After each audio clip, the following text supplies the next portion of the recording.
절 보고 앞으로 대한민국이 어떠한 혁신의 길을 가야 되느냐 하는 것을 묻는 그런 강의를 요청을 해서 제가 평소에 지금 한국의 상황에서 무엇을 어떻게 해야지 우리가 대한민국의 민주주의를 제대로 발전을 시키고 경제성장을 지속적으로 유지를 하면서 사회의 안정을 도모할 것이냐 하는 것을 저 나름대로 늘 생각한 게 있습니다. 오늘 이 혁신과 관련해서 제가 두 가지로 구분해서 말씀을 드리겠습니다. 첫째로 정치의 혁신과 관련해서 정당이 어떻게 변해야지 앞으로 대한민국에 크게 기여를 할 수 있겠느냐 하는 즉 한 면하고, 그 다음에는 우리가 당면하고 있는 경제 상황에서 무엇이 어떻게 변해야지 대한민국의 지속 가능한 성장을 갖다가 계속해서 유지할 것인가에 대해서 말씀을 드리겠습니다. 우리나라가 작년 7월서부터 유엔이 공식적으로 인정한 선진국이 되었습니다. 선진국이 되었는데 우리가 다른 여러 가지 사회 지표를 갖다가 볼 것 같으면 과연 이게 선진국에 합당한 사회 지표인가 하는 것에 대해서 허의를 갖지 않을 수가 없습니다. 첫째로 우리나라가 참 출산율이 세계에서 가장 낮은 나라가 됐습니다. 작년 기준으로 해가지고서 지금 출산율이 0,81, 앞으로 2, 3년 후에는 경우에 따라서는 출산율이 0,6으로 떨어진다고 얘기를 합니다. 이와 같은 출산율을 가지고서 한국의 미래가 있을 것인가 하는 것에 대해서 우리가 다시 한번 생각을 해보지 않으면 안 됩니다. 그 다음에 자살률을 볼 것 같으면 OECD 평균 자살률이 1년에 10만 명당 11명인데 우리는 10만 명당 1년의 자살률이 24명입니다. 즉 OECD의 평균을 갖다가 훨씬 앞서는 그런 자살률을 가져요. 노인의 빈곤율이라고 하는 것은 OECD의 또 제1위를 달리고 있습니다.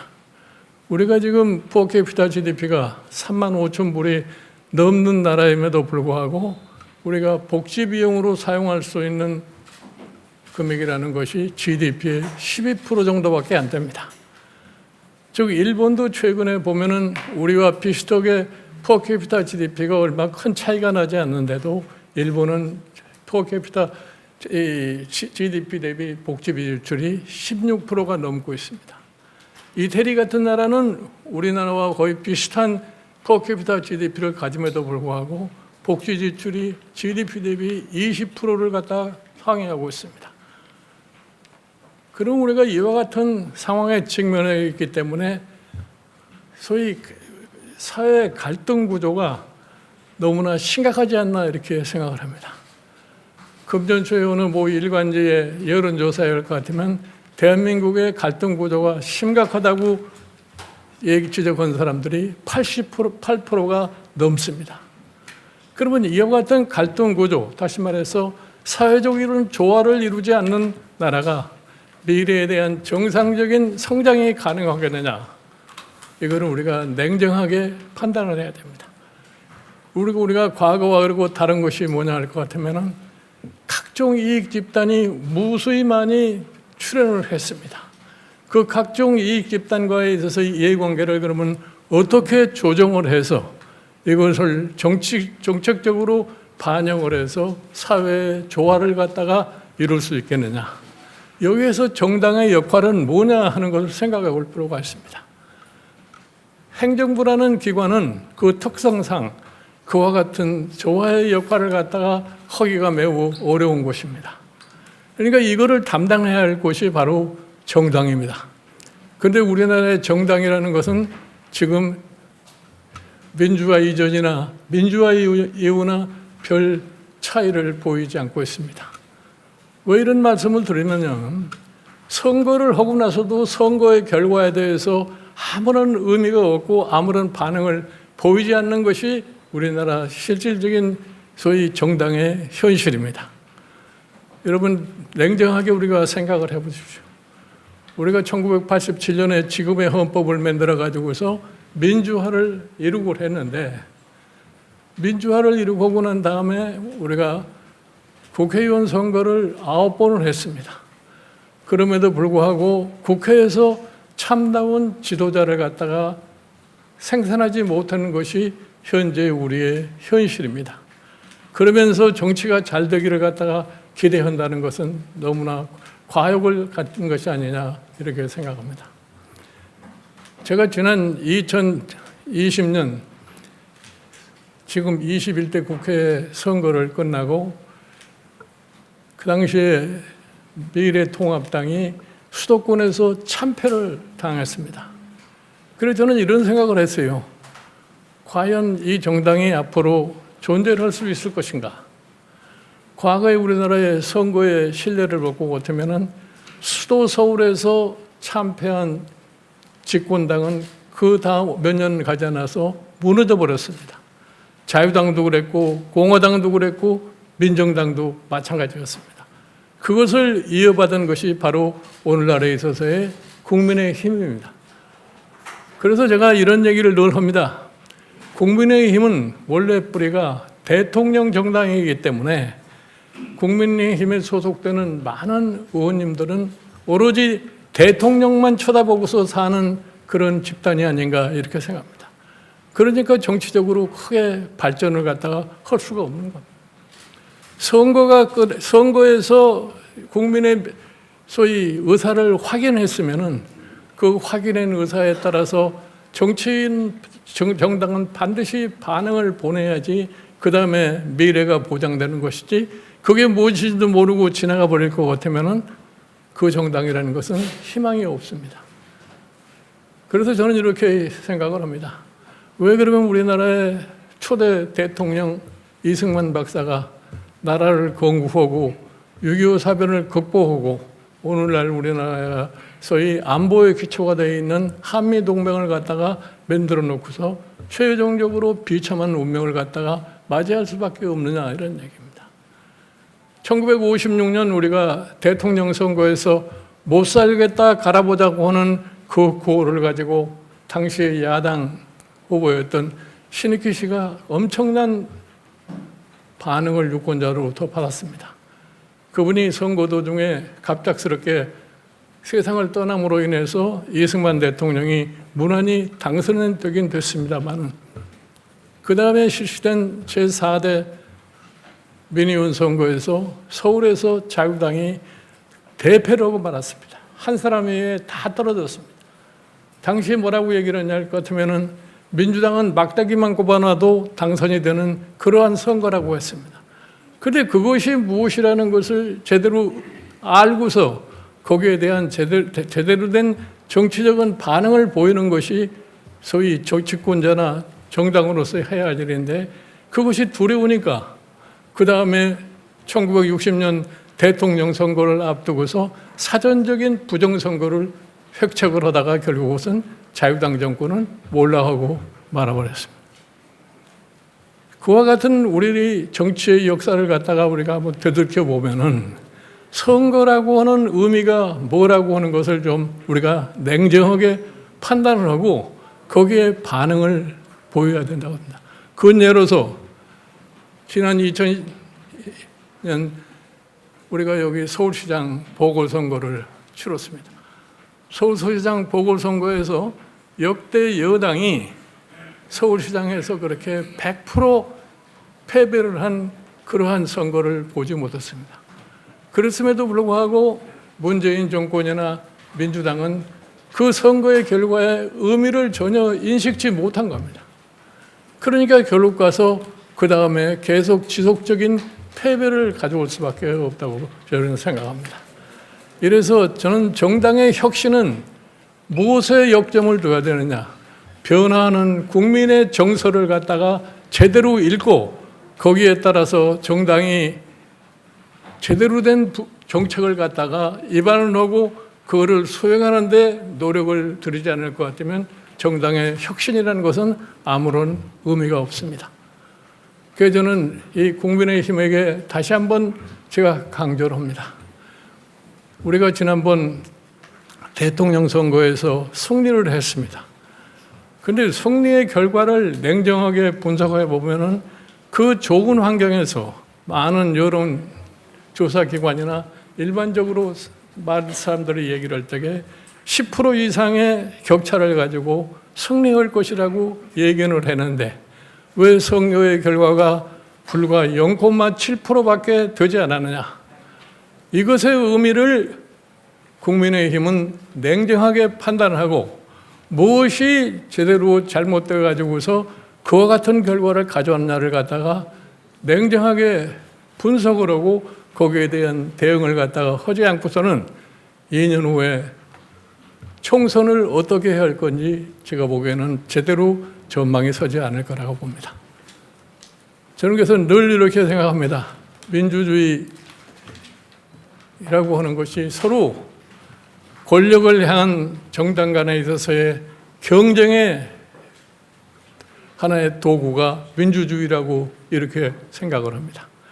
그러면은 기업이 좋은 제품을 만들어서 소비자를 자기 편으로 끌어들이는 것과 마찬가지로 정당은 일반 국민에게 제대로 파고들 수 있는 정책을 제대로 양산을 해가지고서 소비자를 유권자를 자기 편으로 이끄는 것이 민주주의의 기본적인 지금 자유민주주의 국가에서 시행하는 질서가 아닌가 이렇게 생각합니다. 그런데 이와 같은 것을 망각을 할 것 같으면은 아무리 정당이 혁신을 외쳐봐야 아무런 의미가 없습니다. 저는 그래서 우리 국민의힘의 소위 제가 비대위원장을 하면서 국민의힘의 정강정책을 아마 근대 사회의 변화에 합당하게 정강정책을 갖다가 저는 수립했다고 얘기를 합니다. 그러니까 국민의힘에 소속되시는 모든 정치인들은 정강정책이 무엇을 의미한다고 하는 것을 제대로 좀 인식을 하고 그 정강정책을 갖다가 어떻게 실질적으로 정책에 반영을 시켜가지고서 국민의 뜻을 모을 수 있겠느냐 이렇게 얘기를 합니다. 제가 좀 전에 말씀을 드렸죠. 굉장히 갈등이 심한 나라가 대한민국이라고 얘기합니다. 그중에서 제일 심한 갈등이 뭐냐면은 빈부의 차이입니다. 즉 갈등을 여러 가지로 들 것 같으면은 소위 기업과 근로자의 사이의 갈등, 있는 자와 없는 자의 사이의 갈등, 남자와 여자의 갈등, 중앙과 지방의 갈등, 이 갈등의 요소가 한없이 많습니다. 이거를 어떻게 수용할 것이냐? 정당은 이렇게 갈등 구조 속에 있는 모든 각종 이해단체의 그룹을 갖다가 늘 접촉을 해서 그 사람들의 뜻을 한낱 모아가지고서 정책으로 전환을 시켜야만이 그 정당도 발전할 수 있고 국가도 발전할 수 있다고 하는 것을 냉정하게 인식을 해야 됩니다. 제가 처음에 이런 얘기를 했어요. 즉, 이 국민의힘이라고 하는 정당을 볼 적에 사람들은 과거에 자유당, 공화당, 민정당 이러한 것을 연상하고 있기 때문에 이 사람들은 항상 기득권 정당이고 역시 돈 있는 사람을 좋아하는 정당이다.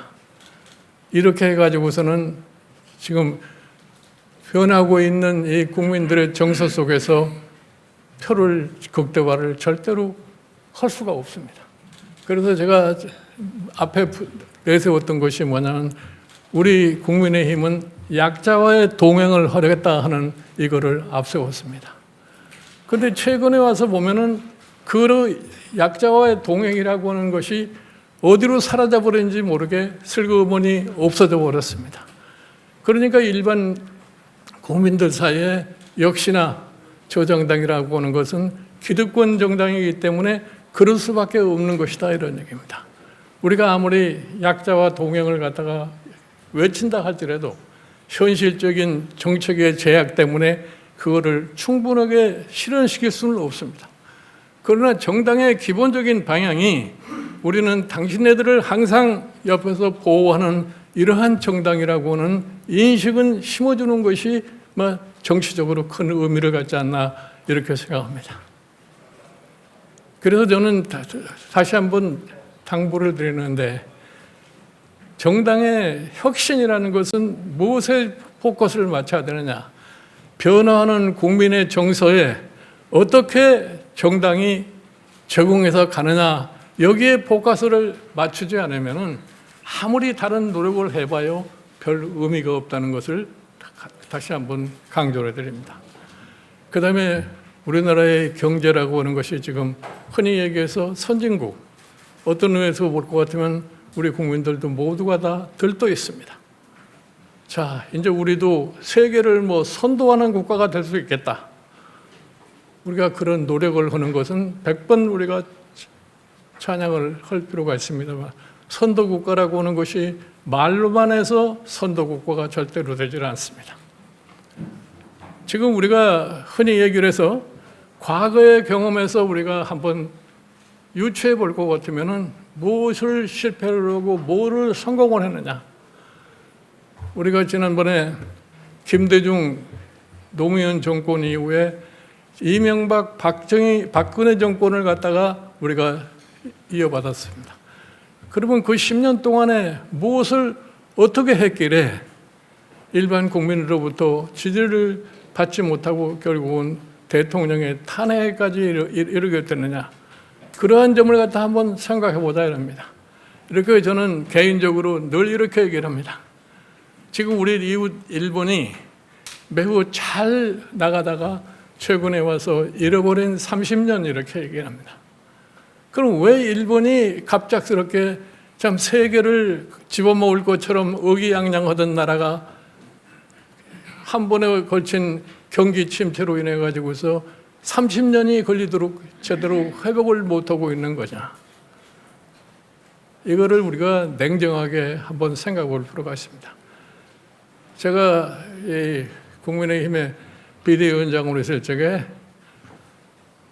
2000년 여름인가 2020년 여름에 제가 피크 재팬이라는 책을 한 권씩 사서 휴가에 가서 읽어보시라고 그러고 계십니다.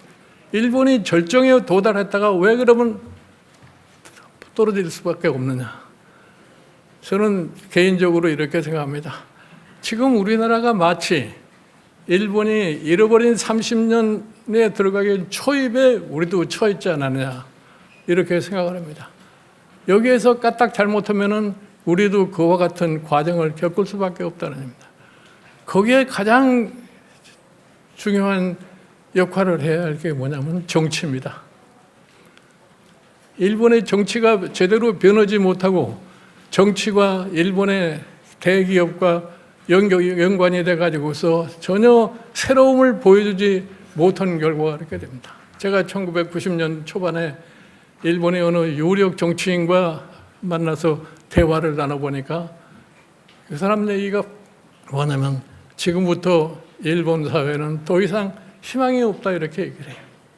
그래서 내가 당신네 나라가 21세기만 될 것 같으면 세계를 일본이 다 지배할 것 같이 생각을 하는데 왜 그런 소리를 하느냐 그랬더니 자, 정부, 정당, 기업 이게 다 과거의 경직된 사고에 사로잡혀 가지고서 변화를 하려고 그러지 못한다 이러네. 그래서 일본의 정치가 크게 변화하지 않고서는 앞으로 일본의 미래가 그렇게 담보할 수가 없다 이렇게 얘기를 합니다. 제가 1989년도 일본의 각종 연구소나 정부의 미래에 대한 보고서를 볼 것 같으면 일본이 21세기가 될 것 같으면 미국을 토탈 GDP에서 능가하고 세계의 모든 제조업을 갖다가 자기네들이 장악할 수 있다고는 그렇게 큰 소리를 뻥뻥 쳤습니다.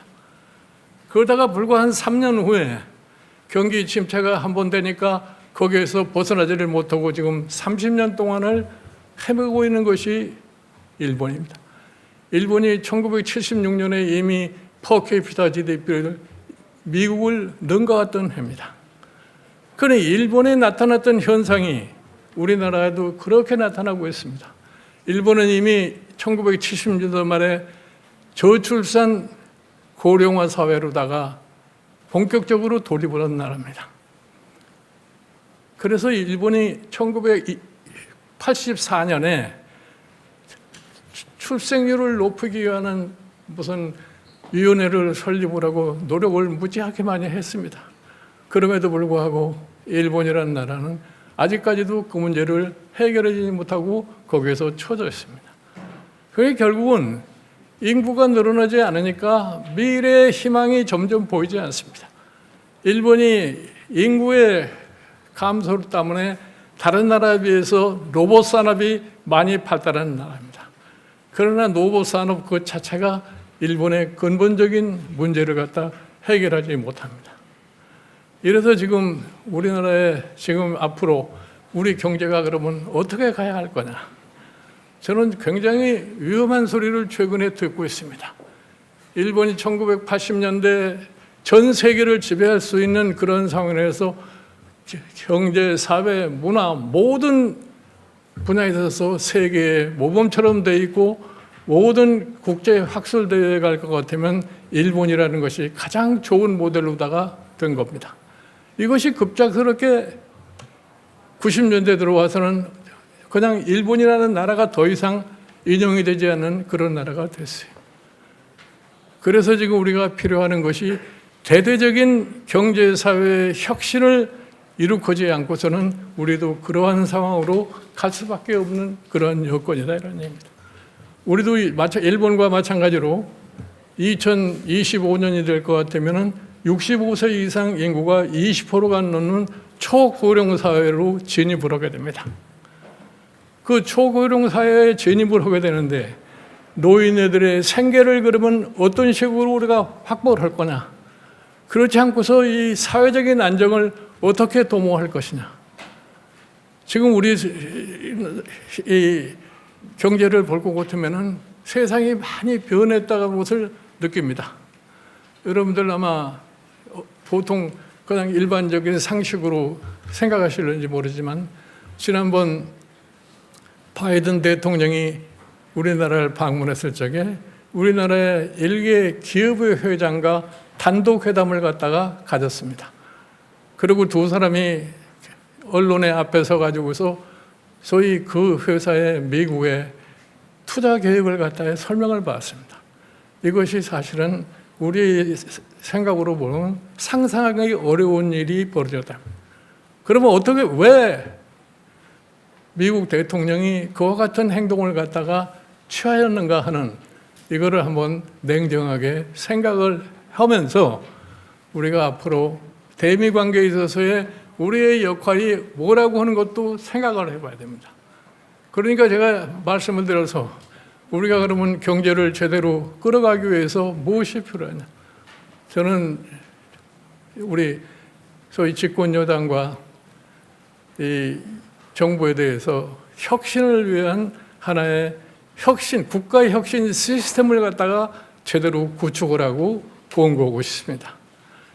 이 국가 혁신 시스템이라고 보는 것은 민관, 학계 같이 공동으로 이것을 갖다가 체계적으로 끌고 가지 않으면은 성공을 할 수가 없습니다. 잘 아시다시피 우리나라는 전 개발도상국으로서 경제 성장을 하는 과정 속에서 박정희 대통령 시절에 수출 확대 회의라는 것을 매년에 개최하면서 대통령의 소위 노력으로 인해 가지고서 오늘날의 우리나라의 재벌 기업들이 탄생을 했고 그 재벌 기업들이라는 사람들은 지금 국제 시장에서 자기 나름대로의 독자적인 소위 경제 활동을 할 수 있는 능력을 갖다가 보유하고 있습니다. 그러나 우리나라의 소위 주축을 이루어야 할 제조업의 생태계는 어떻게 되어 있느냐? 지난 2000년대 2010년 소위 금융위기를 겪는 그 과정 속에서 그동안 한 10년 동안 우리나라의 중소제조업의 생태계가 거의 말이 아닐 정도로 파괴되고 말았습니다. 이거를 제대로 혁신하지 않고서는 대한민국의 경제의 미래가 그렇게 확실하게 보이질 않습니다. 더군다나 지금 세계는 그동안에 글로벌라이제이션이라고 하는 것을 가지고서 세계 모든 나라가 그로부터 덕을 봤습니다. 특히 대한민국은 수출을 주도하는 국가로서 이 세계화의 틈 속에서 상당한 많은 혜택을 본 나라 중에 하나입니다. 그러나 우리가 이 소위 코로나 팬데믹을 거치고 최근에 우크라이나 사태를 갖다 겪으면서 전 세계의 서프라이 체인 자체가 새롭게 재형성되는 그런 과정에 있습니다. 이것에 우리가 제대로 순응하고 따라갈 수 있기 위해서는 우리 경제에 무엇을 어떻게 혁신을 해야 되느냐. 제가 한번 여기에서 강조를 합니다. 최근에 와서 지나칠 정도로 어느 한 특정 상품에 집착을 해가지고서 얘기를 하는데 나는 그와 같은 사고방식을 가지고는 기본적으로 우리 경제에 본질적인 혁신을 하기가 굉장히 어렵다고 생각합니다. 저는 지금 우리 정부나 정당이 해야 할 일이라는 것이 뭐냐. 그동안에 파괴된 제조업의 중소제조업자들의 생태계를 정상화시키는 데 보다 많은 노력을 경주하지 않으면 안 된다는 얘기입니다. 더군다나 지금 시대에 와서는 소위 새로운 산업혁명, 다시 말해서 4차 산업혁명이라는 것을 눈앞에 두고 있습니다. 이 IT 산업, 최근에 와서는 로봇, 센서, 무슨 저희 AI 이런 등등이 굉장히 유행하는 것으로 되어 있습니다. 이것이 체계적으로 융합이 돼 가지고서 혁신을 일으켜 나갈 것 같으면은, 다시 말해서 정부, 기업, 우리나라 대학 연구기관 이 셋이서 서로 톱니바퀴처럼 움직이는 그러한 기능을 갖다 하지 않고서는 우리가 제4차 산업시대에 들어가는 것이 그렇게 쉽지 않으라고 생각합니다. 그래서 혁신이라는 것을 보면은 그게 말은 쉽지만 실질적으로 구체화시킨다고 하는 것이 굉장히 어렵습니다. 이거는 말로 되는 것이 아니라 용이 주도한 연구와 용이 주도한 준비가 따르지 않으면 혁신을 갖다가 이룰 수가 없습니다. 저는 과거에 어떤 모든 나라의 소위 변화의 과정을 갖다가 봤습니다. 오늘 우리가 또 한 가지 생각해야 할 필요한 것이 뭐냐면, 지금 미국이 중국의 부상과 더불어서 굉장히 신경을 많이 했습니다. 중국이라는 나라가 앞으로 참 슈퍼파워로서 제3의 슈퍼파워로 등장을 할 것이 두려운 나머지 중국에 대한 여러 가지 제재 조치를 많이 하고 있습니다. 그러나 지난 30년 동안 미국이라는 나라가 거의 다 제조업을 포기하다시피 하고 중국의 제조업에 의존하다가 갑작스럽게 중국에 대한 제재를 가하기 시작하니까 세계의 공급 질서가 완전히 무너져 가지고서 파괴가 되고 있습니다. 그것이 오늘날 인플레를 고도로 끌어들이는 하나의 주범처럼 되어 있습니다. 그러면 지금 우리가 미국이 중국에 대해서 저렇게 봉쇄 조치를 가하기 때문에 중국의 그러면 경제 개발이 더 이상 진척이 될 수 없을 것이냐. 저는 이 자본주의의 기본적인 생리상 저는 그게 절대로 불가능하다고 생각합니다. 과거에 산업혁명을 제일 먼저 겪은 영국이 자기 혼자서 세계를 산업적으로 지배할 수 있다고 생각하기 때문에 후발국인 독일이나 미국이 따라오는 것을 갖다가 두려운 나머지 기술 봉쇄를 한 적이 있습니다. 그러니까 독일이 열심히 자기 나름대로의 기술을 개발하면서 영국의 기술보다 더 많은 기술을 갖다가 배양함으로 인해 가지고서 소위 국제 무역에서 영국을 능가하는 그러한 신뢰가 있습니다. 그러니까 이 자본주의 사회에 있어서의 본질을 제대로 인식을 갖다 못할 것 같으면은 우리가 커다란 소위 착오를 범할 수 있다고 생각합니다. 그래서 마지막으로 제가 한 가지 강조하고 말씀하시면, 우리의 지금 저출산율, 이 저출산율을 어떻게 극복을 할 거냐. 지금 0,8밖에 안 되는 이 저출산을 가지고 대한민국의 미래가 보일 수 있겠느냐. 지금 우리나라에서 왜 애를 낳지 않고 결혼도 안 하려고 하는 이 사람들이 그 연유가 어디 있느냐. 미래에 대한 희망이 보이지 않는다 이러니. 미래에 대한 희망이 보이지 않으니까 결혼도 하지 않으려고 그러고 결혼해도 애를 낳지 않으려고 생각한다. 지금 최근에 와서 어린 애를 낳느냐 안 낳느냐의 기준이 뭐냐면은 과거에는 숙명적으로 결혼하면 애를 낳는 것을 당연히 했는데 이제는 그렇게 생각하지 않습니다. 어린애를 갖다가 하나의 비용의 개념으로다가 생각을 하기 때문에 애를 낳아서 길르는데 돈이 너무 많이 든다 이러니, 그러니까 애를 낳지 않겠다는 거죠. 그러니까 이것이 사회의 어떤 그 사람들에게 무슨 금전적인 인센티브를 준다고 그래서 그 사람들이 애를 낳는다고 기대해서는 안 됩니다. 우리 잘 아다시피 우리나라 국민들의 수준이 대단히 높습니다. 지금 흔히 얘기해서 지식 정보화 사회라고 얘기를 합니다. 일반 국민의 지식은 교육 수준이 높아서 굉장히 향상되어 있고 정보는 모두가 다 공유할 수 있는 때가 돼버렸다는 얘기입니다. 즉 스마트폰 하나만 가질 것 같으면 전 세계 정보를 갖다가 개개인이 가질 수 있는 이런 세상에 살고 있다는 얘기입니다. 그 사람들이 굉장히 우리 정치하는 사람보다도 앞서가고 있다고 하는 이런 인식을 갖다가 정치인들이 생각하지 않을 것 같으면 전혀 국민의 소위 변화에 따라가지를 못합니다. 그러니까 혁신의 기본적인 가치가 어디에 놓겠느냐. 그러니까 지금 우리가 이 인구 문제를 해결하기 위해서 필요한 것이 뭐가 있느냐. 첫째로 우리나라의 재정제도, 그 다음에 이 교육제도, 그 다음에 우리나라의 산업구조, 이런 것에 대한 절대적인 혁신을 갖다가 가져오지 않을 것 같으면 지금 이룰 수 있는 것이 아무것도 없다고 생각합니다. 그런데 여기에서 각기 이해관계에 얽혀가지고서 이게 안 됩니다. 저는 국회에서 참 최근에 와서 참 답답하게 느끼는 게 뭐냐면 국회 입법 과정을 가만히 볼 것 같으면은 과연 이 국회가 정상적으로 국민을 대변하고 국가가 당면한 문제를 해결하는 기관인가, 여기에 대해서 굉장히 회의를 갖습니다. 처음에 입법안들을 낼 적에는 굉장히 거창한 목표를 가지고서 내세웁니다. 그러나 입법 과정의 마지막까지를 추정해 볼 것 같으면 최종적으로 가서 알맹이는 싹 없어지고 껍데기만 나는 그러한 입법들이 다수 된다는 걸 알고 있습니다. 제가 조금 전에 일본의 오늘날의 사태를 설명했습니다. 일본이라는 나라가 결국 가서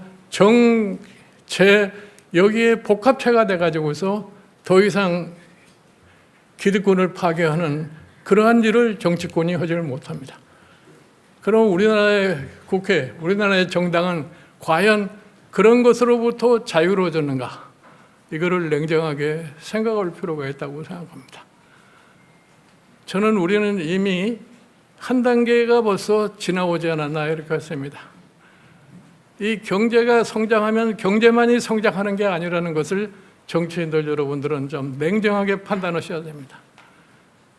경제가 성장하면 결국 와서 경제인들의 세력이 같이 큽니다. 경제인들의 세력이 같이 크면은 그 사람들의 이익을 반영하지 않는 정책이라는 것이 나오기가 매우 힘듭니다. 그것이 나오지 않을 것 같으면 결국은 국민은 거기에 저항할 수밖에 없습니다. 국민의 저항을 받게 되면은 그 정치 집단이라는 것은 희망이 없다는 것을 갖다가 우리가 냉정하게 판단을 해야 됩니다. 이렇게 해서 우리 정치 집단이라는 것은 국민의 모두를 조화롭게 이끌어가는 것이 정치 집단의 책무입니다. 그래야만이 나라가 발전할 수가 있다고 저는 생각합니다.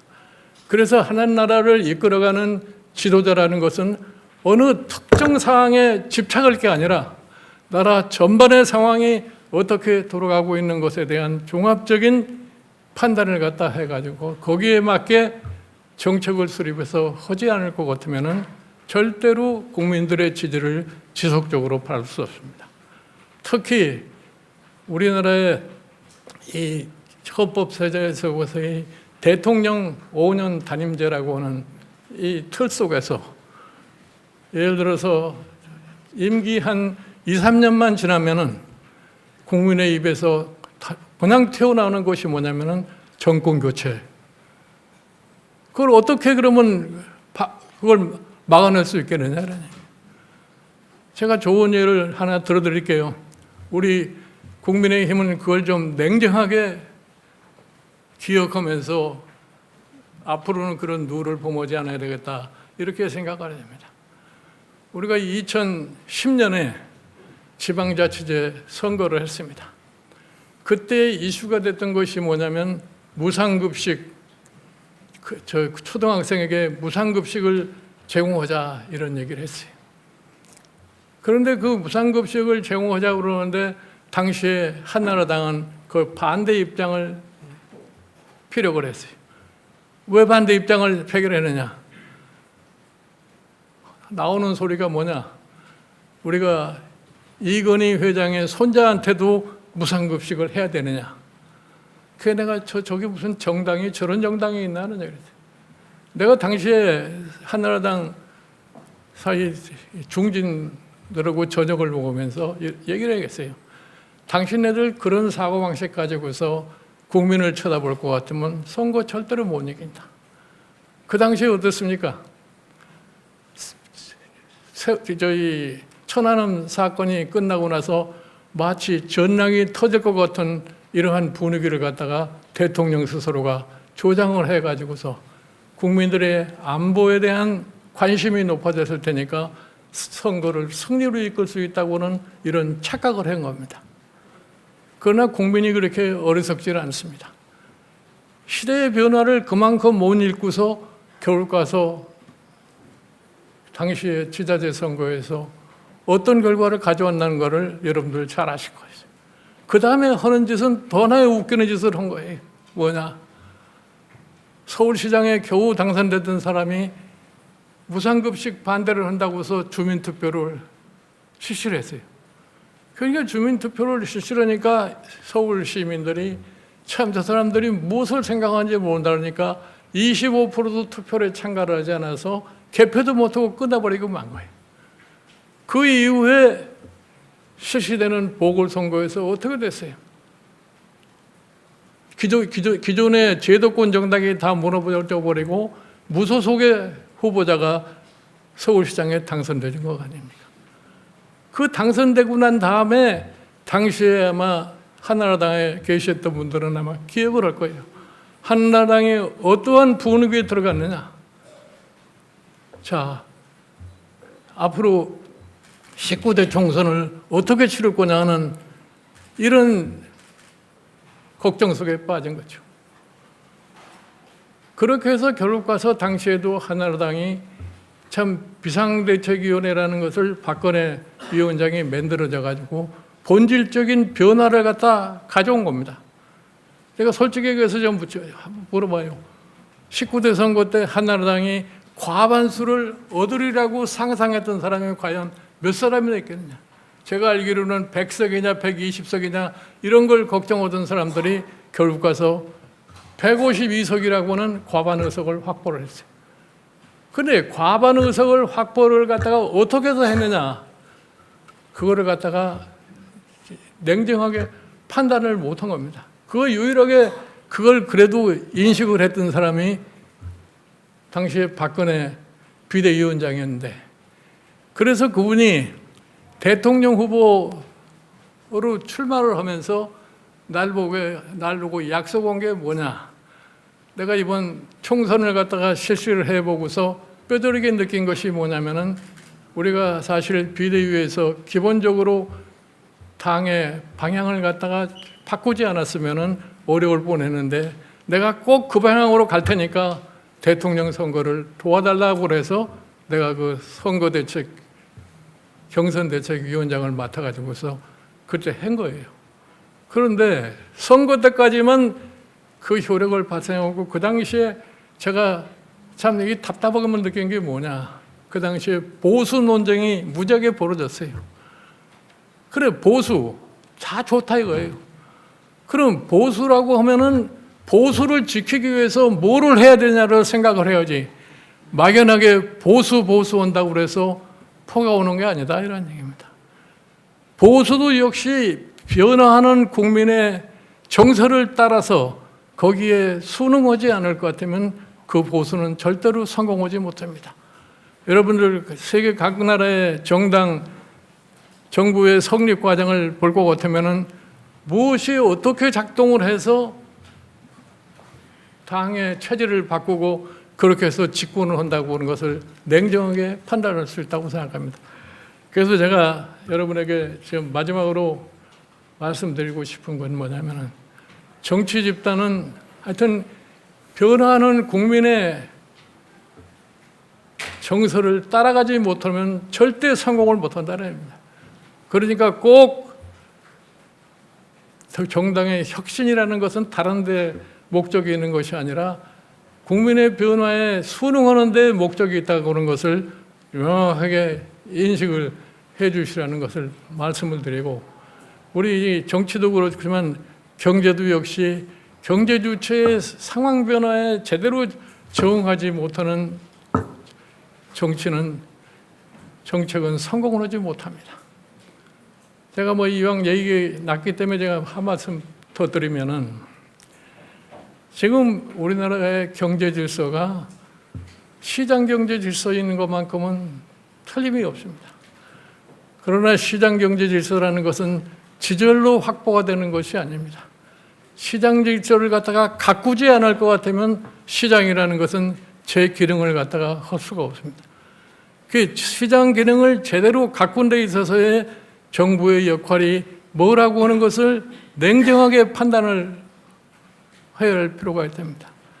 최근에 지금 여러 가지 참 인플레 현상이 심화되고 경제가 어렵다고 그러니까 말은 시장 경제를 얘기하면서 시장 경제의 본질을 또 건드리는 그러한 얘기를 서슴없이 하고 있습니다.